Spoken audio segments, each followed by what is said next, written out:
All right, welcome back. Back with another video. My mushroom kit arrived from North Spore. I'm going to start growing some shiitake mushroom. This is the spawn. I will mix that with. Trying to debate if I'm going to use straw or coconut coir. There's that. I'm going to let that sit for like a week or so, just to make sure there's no fungus or anything growing in the bag. And then I also got the plug spawn. I have a pine tree out here. I'm going to cut a thick branch off of that. Let that cure for a couple of days, and then I'll plug. This is 100 in here. That's going to be a lot, but you know what? I'm going to use them all. That's a thick branch out there, so I'm going to cut it in maybe, probably get about 16 different, 16, 1, 2, 8, maybe 8, and then put like about six to 8 of these per log.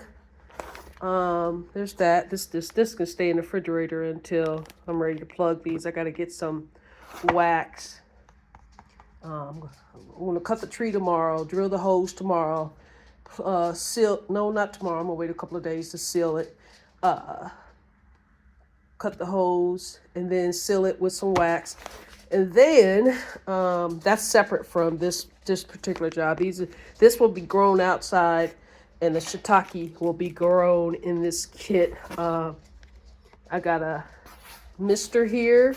This is going to help me regulate the humidity levels. And here's the kit, the actual kit here, and the other supplies are here and here. That's that. That's essentially how this is going to look growing on the logs. Stack them just like that. This is a little instruction book. So I will be growing Italian oyster mushrooms, and then shiitake. You know, these shiitake at some point, if you let them grow bigger, they grow into those big portobello mushrooms. That's what I'm told, but we'll see. So that's going to happen in the next few weeks. Let me put this up here. You see it's starting to. You see that white? That's the spore right there. It's starting to do its thing, but I'm not going to open it up yet for about another week, and then I'll take this seal off and then just I'll start pressing, let it open up, and then let it colonize even more. And then I'll put a small layer at the bottom of the spawn, then a layer of the either the coconut coir or the hay. I'm not really sure which one I'm going to go with, but either one, it's going to be a layer of either one.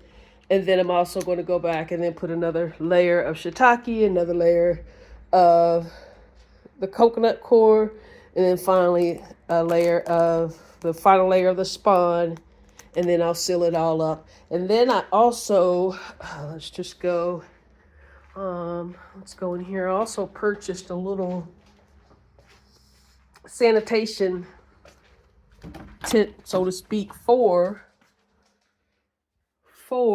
the kit. So I'm going to put it in here.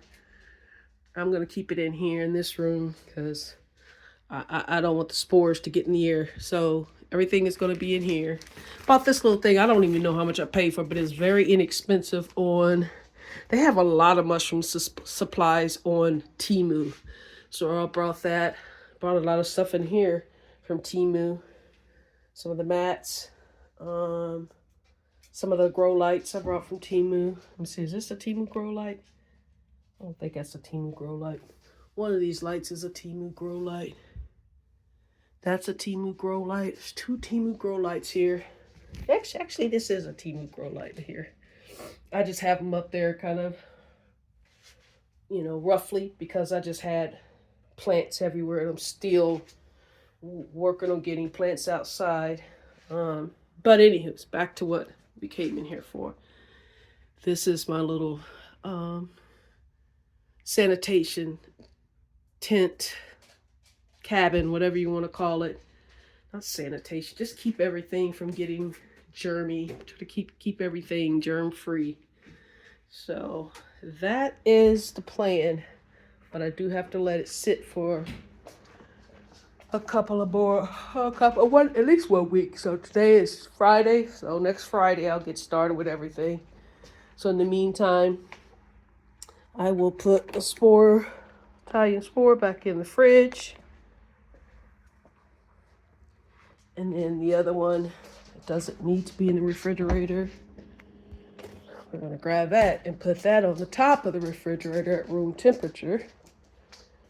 Let's see. Shiitake mushroom. And I'm just going to make sure everything is okay with this grain spawn. So I love mushrooms. I'd rather eat mushrooms than meat, so. And then once I get good at growing them, I'm going to start growing the other types of mushrooms. Starting with the beginner level. This little booklet here tells you all the different species and the difficulty level. Shiitake beginner, oyster beginner, Italian oyster. Excuse me.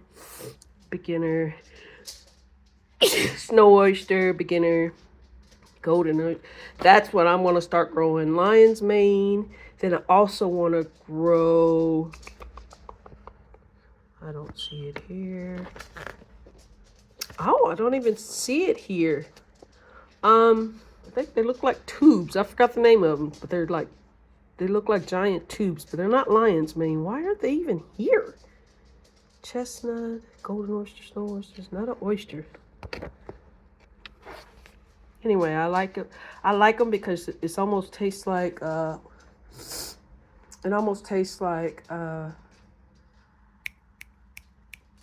what is that? Scallops when you cook it. But anyway, you could just put mushrooms in everything. I like putting mushroom in a soup that I make, the oyster mushrooms in a soup that I make. And then the shiitake, I just like eating that with breakfast, eggs, whatever. Anyway, that is the plan. I'll put this all together. You'll see it all together in a week or two. I do have to clean everything off. I need to also get some gloves. I'll just go to the dollar store and get some gloves, some medical gloves, so to speak. And then I have some 70% alcohol. Then I also have filtered water that I need to use because I know the coconut coir will be dry. Part of me wants to sterilize it, but we'll see. I mean, put it on the stove, boil it, and then I'll let it dry just a little bit and then get that process started. But I do have to sterilize everything, absolutely everything. Maybe not this, but we'll see. So that's the plan.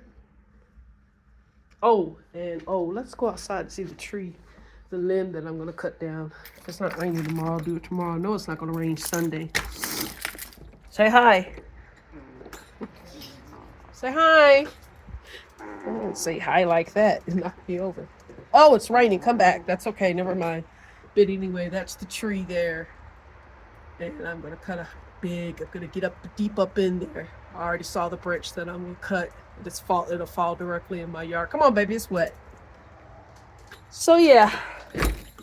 Anywho, I will touch base with you all in, I'd say 2 weeks to document the process of all that. So, garden's coming along.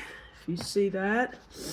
There's my Chinese broccoli. There is my dinosaur kale. I got a lot in there. I got jalapeno peppers growing in there. I got all different types of lettuces, black lettuce, all-star lettuce, cabbage. Got things growing down there. And I also had to branch out into these tubs, these 5-gallon tubs. Got peppers growing in there, sweet peppers. And then also got some tomatoes, beefsteak tomatoes. We'll see how those do in the tubs.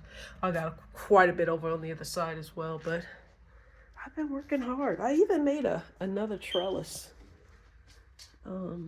This is just it right here. But again, I got this from Temu. Got the steaks from Lowe's.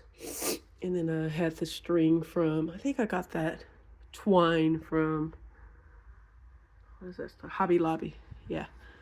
Hobby Lobby last year sometime. So I just kind of put it together. So this one, we use this for probably my cucumbers, but I'm not sure. I may also use it for my pole beans. My pole beans. Sometimes just using a pole works with the pole beans. But anywho's, oh, there's another thing that I got from Temu before I end this. You know, I got some watermelon. I don't know why I bought so many of these, but you know, I got like 3 packages, but it was so inexpensive, and this just keeps the watermelon off the ground. So if I get some watermelon, I'll say when I get some watermelon, these will be the supports that I place on the ground. I'm going to try to kind of grow those vertical as well, but we'll see. Those are kind of heavy. So until the next time, folks, until the next cup, until the next drop, peace.